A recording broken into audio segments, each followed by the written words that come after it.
Africa, the Swahili coast. Legend among local people speaks of a strange event many years ago. It's a day that would change their lives forever.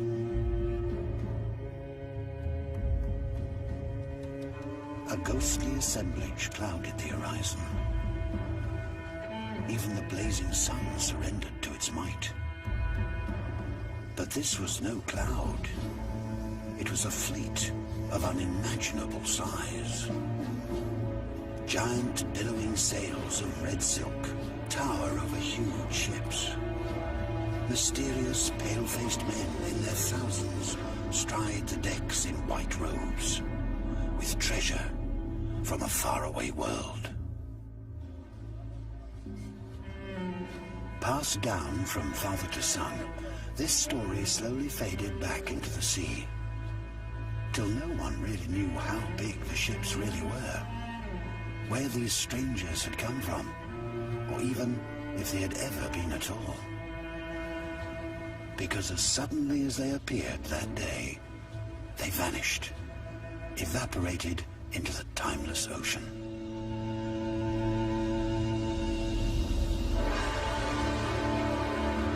This was the great treasure fleet from China, the Dragon Throne, the biggest fleet assembled on the world's oceans until the 20th century. So why did it disappear?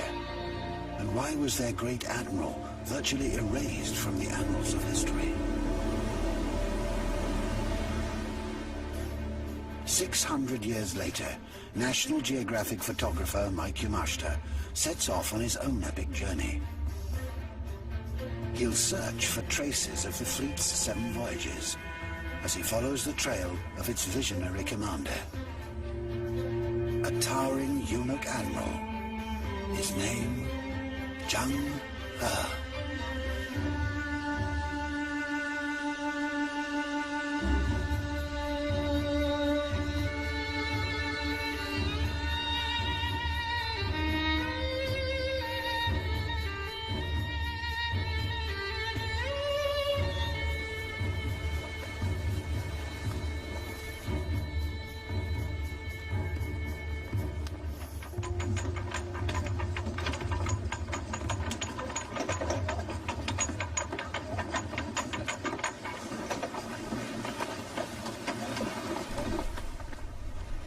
You know, when I first read about Zheng He last year, I was totally intrigued.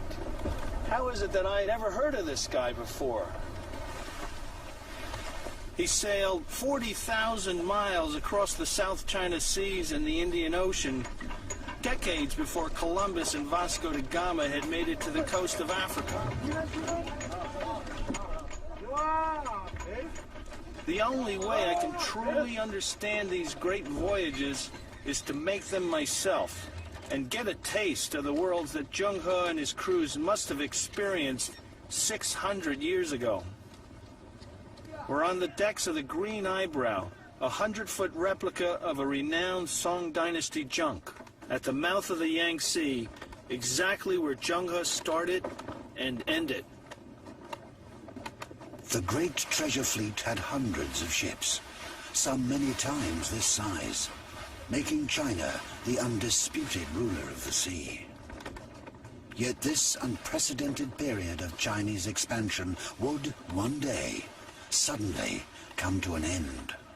The central enigma of the last millennium, I think, is why it's the West that is dominant today in the world rather than the East. Anybody for the first half of the last millennium would have been confident that it would be China who would be the major player in the world economy and in the global military.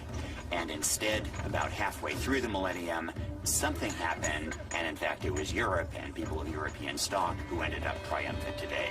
The key question is how that came to happen.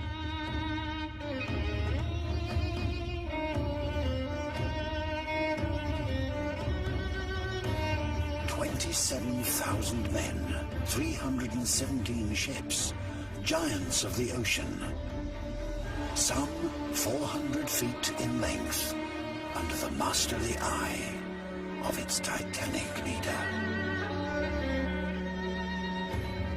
They say his voice bellowed like a dozen thunderous bells, and his eyes glared down from his 7-foot frame.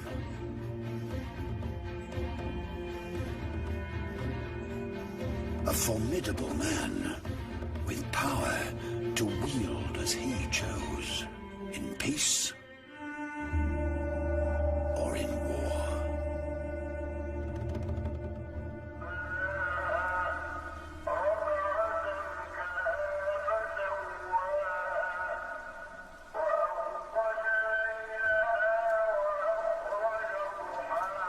My journey begins in Kunyang, in China's Yunnan province.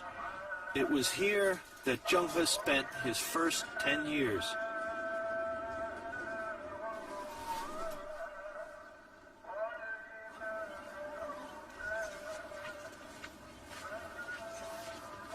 Now, for me, one of the most interesting pieces of the Zheng He puzzle is how he got from a rural, totally landlocked farming village in Yunnan to become China's greatest seafaring explorer.